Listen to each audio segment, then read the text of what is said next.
တလပိုင်း29ရက်နေ့2026ခုနှစ်ကနေပြန်လဲကြိုဆိုပါရစေဒီနေ့တော့ကျွန်တော်10ဘူးတပုအကြောင်းနဲ့ပတ်သက်ပြီးနောက်တစ်ချိန်ပြန်လဲပြီးတော့မှဝင်ငါချင်ပါတယ်10ဘူးတပုဆိုတာပညာတော်လို့တော်တော်များများခံယူကြတယ်ပေါ့နော်ပညာတရားဖြစ်တယ်မကျင့်မနေရပညာတရားဖြစ်တယ်ဒါကြောင့်ကျေးဇူးတော်ကာလမှာ10ဘူးတပုကမပေးလဲဘာမှမဖြစ်တော့ဘူးပြီးစရာမလိုတော့ဘူးဆိုတော့သွန်သင်ချက်မျိုးတွေလည်းကျွန်တော်တို့ကြားရပါတယ်ဒီနေ့တော့ကျွန်တော်အနေနဲ့ highlight လုပ်ပြီးပြောချင်တဲ့ຢာက10ဖို့တဖို့ဆိုတာကပညာတရားမရှိခင်ကလေးကစရရဖြစ်ပါတယ်ဘယ်သူကစပြီး10ဖို့တဖို့ကိုပေးတာလဲလို့ပြောရင်ကျွန်တော်အားလုံးသိပြီးတဲ့အတိုင်းအာဗြဟံကစပြီးပေးခဲ့တာဖြစ်ပါတယ်ကျမ်းပိုက်တစ်ပိုက်လေးကျွန်တော်ဖတ်ပြချင်ပါတယ်နော်ဘောက်ကျမ်းခန်းကြီး14အခန်းငယ်20မှာဒီလိုပြောပါတယ်သင်ဤရန်သူတို့ကိုသင်ဤလက်၌အနန္တော်မူသောအမြင့်ဆုံးသောဖျားသခင်သည်လည်းမင်္ဂလာရှိတော်မူစေတည်းဟုမွတ်ဆို၏အာဗြဟံသည်လည်းဥစ္စာရှိသမျှတို့ကိုထိုမင်းအားစေဖို့တဖို့လူလီ၏လို့ပြောပါတယ်ရှာလမင်းကြီးမေလကိဇေဒက်ကအောင်ပွဲနဲ့အတူပြန်လာတဲ့အာဗြဟံကိုကောင်းချီးပေးတဲ့အခါမှာမင်းကိုဘုရားကောင်းချီးပေးပါစေဆိုပြီးကောင်းချီးပေးခဲ့တယ်အာဗြဟံကတိုက်ပွဲမှာတိုက်လို့ရတဲ့ဥစ္စာတွေသူ့တူလောတာနဲ့တူပါသွားတဲ့ဥစ္စာတွေဒီအရာတွေအားလုံးထဲကနေရှိသမျှထဲကနေဆေဘုဒ္ဓကိုပြန်တူတာဖြစ်တယ်အာဗြဟံကာလမှာပညာတရားမရှိသေးဘူးမောရှေလက်ထက်ကာလကျမှပညာတရားရှိလာတာဖြစ်တယ်ဆိုတော့ပညာတရားကြောင့်ဆေဘုဒ္ဓကိုကျွန်တော်တို့ပြီးရတယ်ဆိုရင်အာဗြဟံကပညာတရားမရှိမီကပင်လေဆေဘုဒ္ဓကိုပြီးခဲ့ပြီးသားဖြစ်တယ်ဆိုတာကျွန်တော်နားလည်ဖို့ရတဲ့အချက်တစ်ချက်အရေးကြီးပါတယ်ဆိုတော့ဒီအချက်ကိုကျွန်တော်နားလည်လာတဲ့အခါကျလို့ရှိရင်ကျွန်တော်နောက်ထပ်သိရမယ့်အကြောင်းအရာတစ်ခုရှိလာပါတယ်ဒီနေ့ခေတ်ကောဓမ္မသစ်ခေတ်ကာလမှာရောဓမ္မသစ်ခေတ်ကာလမှာကရောကျေးဇူးတော်ကြောင့်လွတ်ချင်းခွင့်ကိုရပြီဘုရားကဆင်းရဲတာမဟုတ်တဲ့အတွက်ကျွန်တော်ဘုရားကိုပြန်ပေးစရာမလိုတော့ဘူးလို့ဒီလိုမျိုးကျွန်တော်တို့သုံးနှုံကြတယ်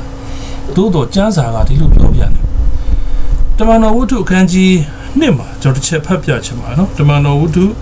အခန်းကြီး2ထဲမှာဖော်ပြတဲ့ချက်လေးကိုကျွန်တော်ဖတ်ပြချင်ပါတယ်အခန်းငယ်45မှာဖြစ်ပါတယ်မိမိတို့ဥစ္စာပစ္စည်းများကိုရောင်းပြီးလျင်လူများဆင်းရဲသည့်အတိုင်းအသီးသီးတို့အားဝေငှခြင်းကိုပြုကြ၏သုံးပါတယ်နောက်44မှာတော့ဘယ်လိုထပ်တွေ့ရသလဲဆိုလို့ရှိရင်ယုံကြည်သောသူအပေါင်းတို့သည်တဆုတဝေးတဲ့နေကြသဖြင့်မိမိတို့၌ရှိသမျှကိုဆက်ဆံ၍သုံးဆောင်ကြ၏လို့ဖော်ပြပါတယ်ဆိုတော့ဓမ္မသစ်ခေတ်ကာလမှာကတော့ကိုပိုင်ဆိုင်တဲ့ဥစ္စာဆိုတဲ့စကားလုံးထက်ဖျားဘုံတော်အတွက်ဆိုရဲရနဲ့ရှေးကနဦးအသင်းတော်ဒီဟာတွေကအစတည်ပြီးတော့အသုံးပြုခဲ့တာဖြစ်တယ်ကျွန်တော်ပြီးခဲ့တဲ့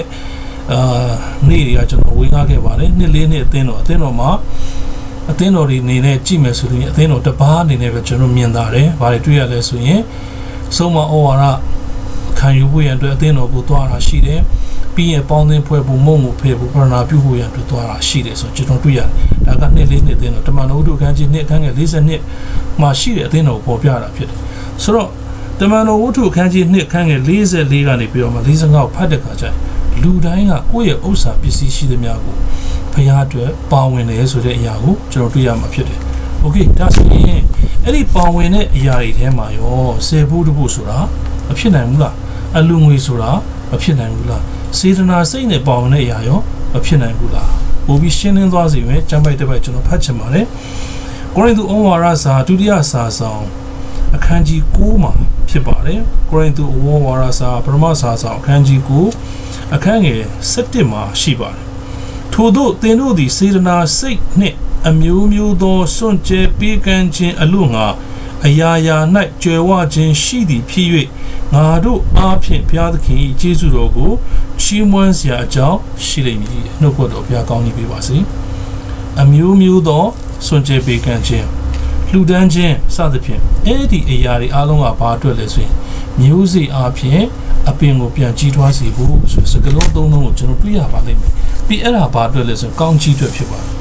ချစ်စော်ကောင်းကြီးပေါ်မှာလို့ဆယ်ဖို့တဖို့ဆိုတာကပညာတရားမရှိခင်ကလေးကအာဗြဟံကအစပြုခဲ့တာဖြစ်တယ်ဒါဆိုရင်ဆယ်ဖို့တဖို့ကိုအာဗြဟံကဘယ်လိုပြီးတာလဲဆိုရင်မိမိရဲ့စိတ်ထဲမှာစေတနာစိတ်ရှိတဲ့အတိုင်းစေနာပြတ်ပြီးပါဝင်တာဖြစ်တယ်ဒီနေ့ကျေးဇူးတော်ခေတ်ကာလမှာပညာတော်ကိုကျွန်တော်ကြော်လွန်လာခဲ့ပြီး ကျွန်တော်တို့ကိုလည်းပဲအာဗြဟံခေတ်ကာလကဲ့သို့ပဲပညာတရားနဲ့ထိန်းချုပ်ထားပြီးဆေဘူးတို့ကိုပေးခိုင်းတာမဟုတ်ပါဘူးစေတနာစိတ်နဲ့လို့ပြောတာဖြစ်ပါတယ်စေတနာစိတ်နဲ့ပါဝင်ခြင်းအပြင်ကောင်းကျိုးကိုဖြစ်စေတယ်လို့နှုတ်ဘတ်တော်ကဖော်ပြတာဖြစ်တယ်ဒါကြောင့်ကျွန်တော်တို့နှုတ်ဘတ်တော်ကိုအလွဲမယူမိဘူးအရင်ရေးကြည့်တယ်ဖယားကစင်းရဲလို့ကျွန်တော်ဆေဘူးတို့ကိုပေးတာမဟုတ်